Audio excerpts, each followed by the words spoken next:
ಪ್ರಶ್ನೆ ಇಲ್ಲ, ನಾವೇನು ನಿಮಗೆ ಆರಾಮ್ಸೆ ಫ್ರೀಯಾಗಿ ಕೊಡ್ತೀರಾ? ಸಂಕ್ಷಿಪ್ತವಾಗಿ ಸರ್ ಮಾತಾಡಿ. ಹಾಂ, ಸನ್ಮಾನ್ಯ ಅಧ್ಯಕ್ಷರೇ, ನೆನ್ನೆನೂ ತಡೆ ಮಾಡಿದ್ರಿ, ತಡೆ ಮಾಡಬೇಡಿ ದಯವಿಟ್ಟು. ಹಾಂ ಹಾಂ, ಸನ್ಮಾನ್ಯ ಅಧ್ಯಕ್ಷರೇ, ಈ ಭ್ರೂಣ ಹತ್ಯೆ ಬಗ್ಗೆ ಕಳೆದ ಒಂದು ವಾರದಿಂದನೂ ಕೂಡ ಮಾಧ್ಯಮದಲ್ಲಿ front page, middle page, back page, electronic media ಎಲ್ಲನೂ ಬರ್ತಾ ಇದೆ. ದೊಡ್ಡ ದೊಡ್ಡ ಆರ್ಟಿಕಲ್ಗಳು ಕೂಡ ಬಂದಿದೆ.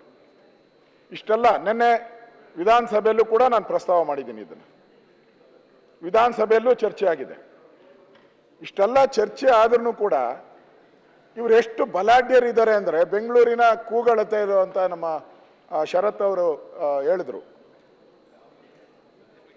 ಆಸ್ಪತ್ರೆಯಲ್ಲಿ ಸುಮಾರು 16 ವಾರಗಳ ಭ್ರೂಣವನ್ನು ಹತ್ಯೆ ಮಾಡಿರುವಂಥದ್ದು. ಸನ್ಮಾನ್ಯ ದಿನೇಶ್ ಅವರೇ, ಇಷ್ಟೆಲ್ಲ ನಡೀತಾ ಇದೆ ಗಲಾಟೆ, ದಿನ ಪತ್ರಿಕೆಯಲ್ಲಿ ಬರ್ತಾ ಇದೆ, ಪೊಲೀಸರು ರೈಡ್ ಮಾಡ್ತಾ ಇದ್ದಾರೆ, ಆರೋಗ್ಯ ಇಲಾಖೆಯವರು DHOಗಳು ಎಲ್ಲ ಕಡೆ ತಪಾಸಣೆಗಳು ಮಾಡ್ತಾ ಇದ್ದಾರೆ.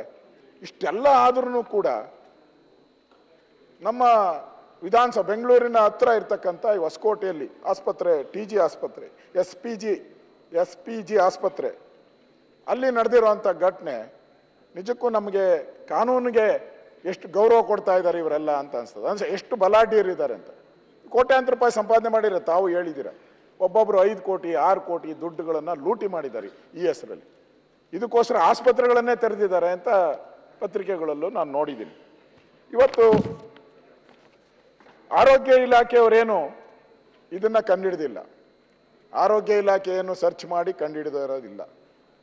ಬೆಂಗಳೂರು ಪೊಲೀಸ್ ಇಲಾಖೆಯವರು ಆಗಸ್ಟ್ 15 ಬೆಂಗಳೂರಿಂದ ಮಂಡ್ಯಗೆ ಒಬ್ಬ ಗರ್ಭಿಣಿ ತಾಯಿ ಹೋಗ್ತಾ ಇರುವಂಥ ಸಂದರ್ಭದಲ್ಲಿ ಡೌಟ್ ಬಂದು ಅವರನ್ನು ಹಿಡಿದಿರೋವಂಥದ್ದು. ಡೌಟ್ ಬಂದಿದ್ದಕ್ಕೋಸ್ಕರ ಹಿಡಿದಿದ್ದು.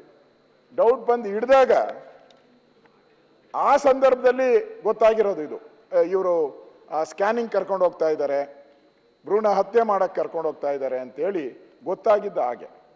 ಆರೋಗ್ಯ ಇಲಾಖೆ ಅಧಿಕಾರಿಗಳು ಹೋಗಿಲ್ಲ ಅದಕ್ಕೆ, ಅದರ ಇಲ್ಲ.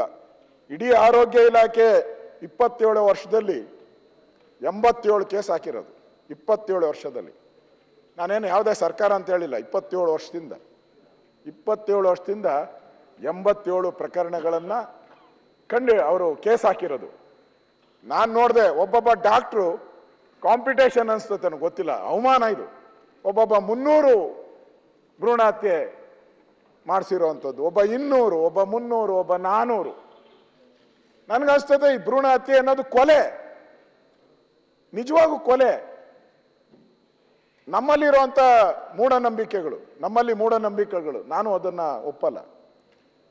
ಸತ್ರೆ ಗಂಡು ಮಗ ಇದ್ರೆ ತಲಗೊಳ್ಳಿ ಇಕ್ತಾನೆ ಅಂತ. ತಲಗೊಳ್ಳಿ ಅಂದ್ರೆ ಕೊನೆಯಲ್ಲಿ ಎತ್ಕೊಂಡು ಹೋಗೋ ತಲಗೊಳ್ಳಿ, ಗಂಡು ಮಗನೇ ಇಡಬೇಕು, ಅದಕ್ಕೋಸ್ಕರ ಗಂಡೇ ಬೇಕು, ಈ ಭಾವನೆ ಇದೆಯಲ್ಲ, ಇದೂ ಇದಕ್ಕೆ ಕಾರಣ. ಇನ್ನೊಂದು ಬಹಳ ಪ್ರಮುಖವಾಗಿ ಕಾರಣ ಅಂತ ಹೇಳಿದ್ರೆ ವರದಕ್ಷಿಣೆ. ಹೆಣ್ಮಗು ಆದರೆ ವರದಕ್ಷಿಣೆ ಕೊಡಬೇಕು. ಇಂಜಿನಿಯರ್ ಆದರೆ ಇಷ್ಟು, ಡಾಕ್ಟರ್ ಆದರೆ ಇಷ್ಟು, ಸರ್ಕಾರಿ ನೌಕರ ಆದರೆ ಇಷ್ಟು, ಪ್ರೈವೇಟಲ್ಲಿ ಇದ್ರೆ ಇಷ್ಟು ಅನ್ನೋ ಒಂದು ವಿಚಾರ